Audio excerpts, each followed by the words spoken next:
What's up, everybody? This is another Pray First Projects, and today I'm here to change the filter on the oil filter, I guess. After it goes into the oil tank, it goes through a filter, and it needs to be changed at least once a year, and depending, I guess, on the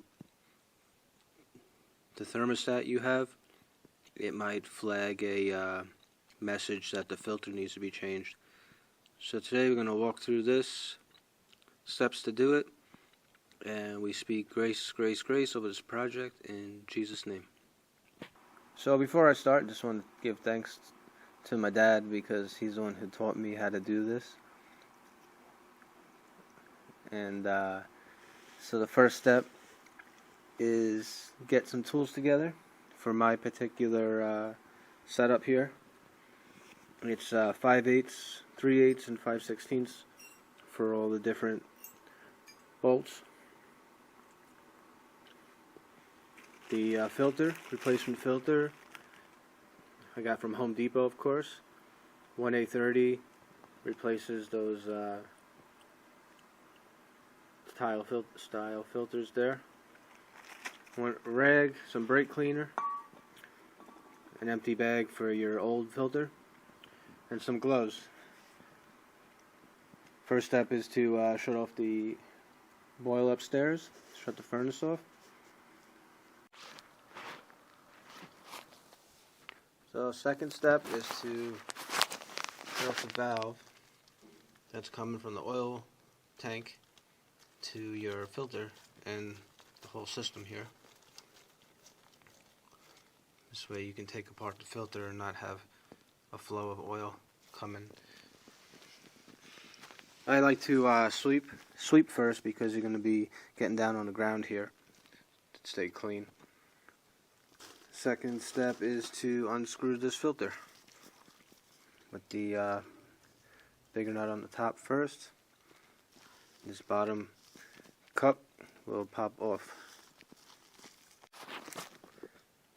So I unscrewed the top and just popped down. You can see some of the little chocolate pudding in there, so that's not good. I always have this little little mushroom plastic container, just in case if this thing ever leaked a little, I'll be able to tell. And now next step is just to take this out of here and clean everything up.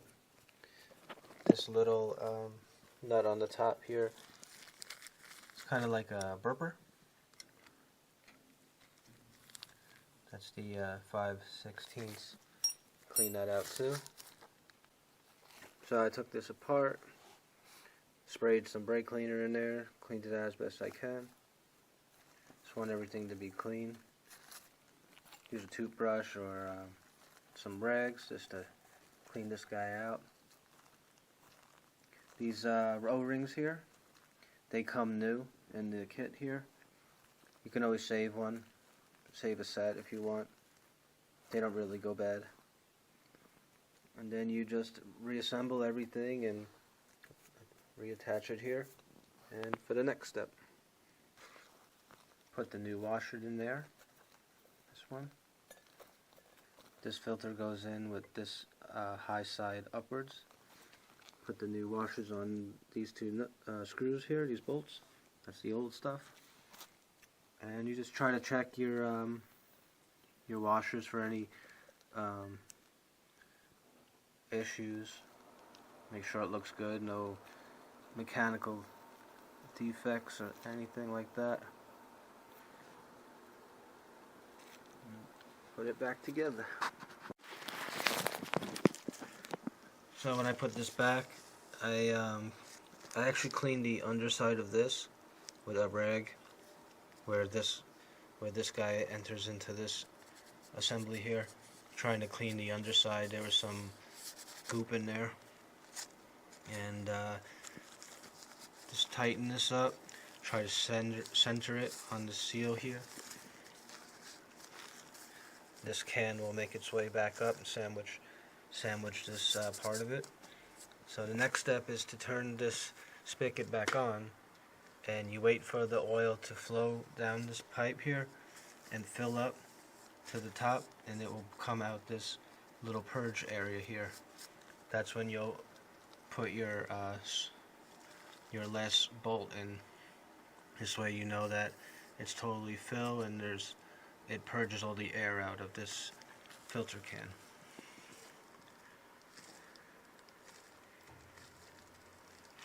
And it takes some time for it to fill up. You might think that something's wrong, just keep waiting and eventually it'll come out the top. And like I said before, I think I like to do this on a day where it's above freezing, because you gotta shut the oil.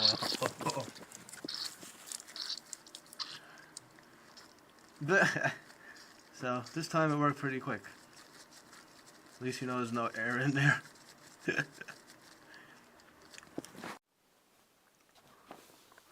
Alright, and the reason we had this purge fountain before was because you can't run this filter dry. So it's good to fill it back up before you turn the furnace back on. My old friend Steven, who's in Glory now, he was a plumber and he would always put paper towels under the sink when he was done, just to make sure there's no leaks. So just to put some toilet paper there to make sure all my seals are good. If anything leaks a little, you can just tighten it a little bit more. And now the next step is to turn the furnace back on, and we're going to purge the, here's my notes here, this is before YouTube, purge the nipple on the furnace to clear the line of air while the furnace is running. This is the line, wraps around the furnace, and there is a nipple there.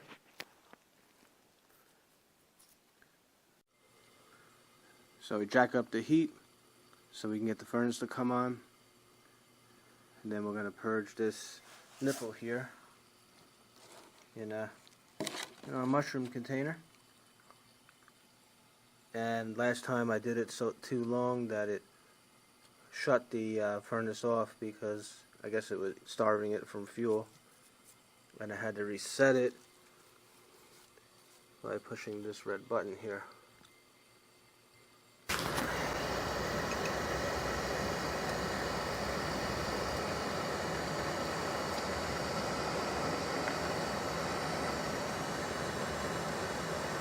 That's it. Just purge it a little bit and you're good.